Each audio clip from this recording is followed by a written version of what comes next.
नमस्कार, आपका स्वागत है धर्मस्थली चैनल पर। आइए शुरू करते हैं रामायण का 7वां भाग, उत्तरकांड, प्रथम अध्याय। वानर सेना अब अयोध्या से प्रस्थान के लिए तैयार थी, लेकिन हनुमान को झिझकते देख सुग्रीव ने उनसे पूछा, क्या आप हमारे साथ नहीं आ रहे हैं? फिर हनुमान जी ने अयोध्या में रहकर राम जी की सेवा करने की अनुमति मांगी। सुग्रीव ने कहा, आप किसी और की तुलना में राम जी से अधिक लगाव की स्थिति में प्रतीत होते हैं, लेकिन क्या आप साबित कर सकते हैं कि आपकी भक्ति सच्ची है? यह सुनकर हनुमान ने राम जी और सीता जी को याद किया और फिर अपना सीना चीर कर सबको दिखा दिया कि उनके हृदय में श्री राम और माता सीता निवास करते हैं। इसे देखकर सब चकित रह गए और सुग्रीव ने भी उनको राम जी के साथ रहने की आज्ञा दे दी। इस प्रकार राम राज्य की शुरुआत हुई, जहां हर कोई खुश था, लोगों का एक दूसरे के प्रति प्यार था और उन्होंने धर्म और समाज के नियमों का पालन किया। किसी को किसी प्रकार का कष्ट नहीं हुआ, न ही किसी की अकाल मृत्यु हुई, लोग सुखी और समृद्ध थे।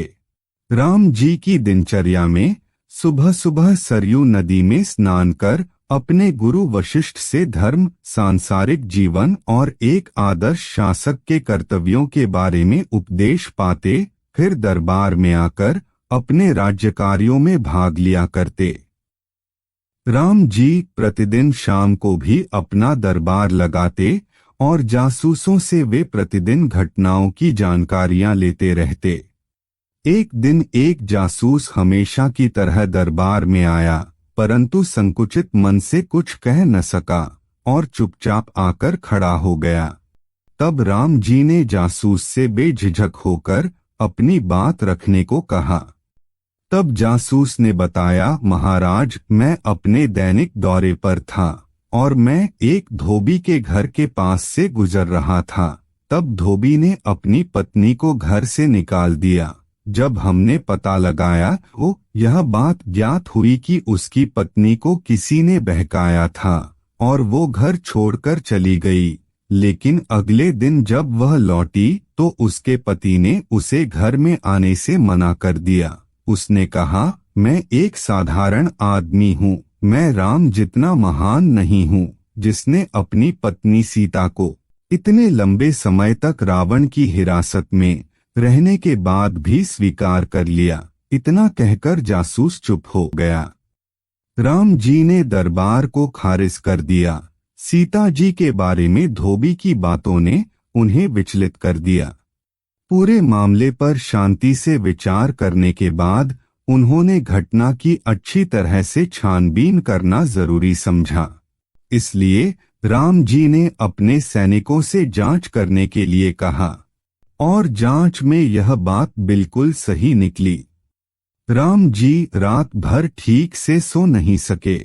अगली सुबह राम जी ने शांत स्वर में लक्ष्मण को संबोधित किया और कहा, सीता को अपने साथ ले जाओ और उन्हें वन में छोड़ दो।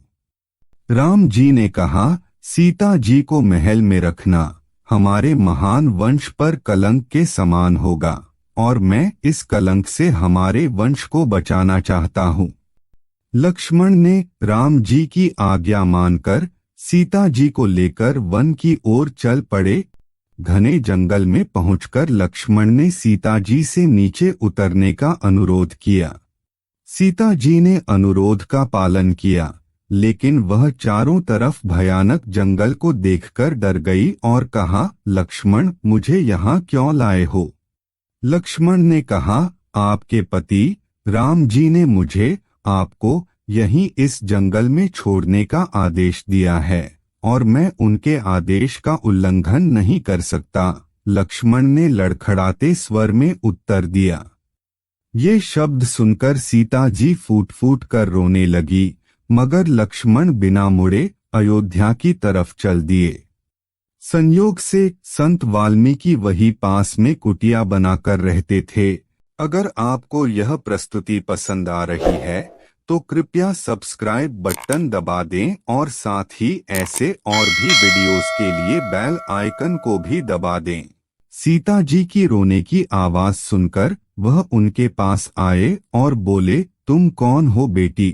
तुम यहाँ अकेले क्यों हो और इस तरह क्यों रो रही हो? हे संत, मैं सीता हूँ, मिथिला के राजा जनक की बेटी और राम जी की पत्नी, जो कि अयोध्या के शासक हैं। ऐसा कहकर उन्होंने संत को पूरी कहानी बताई।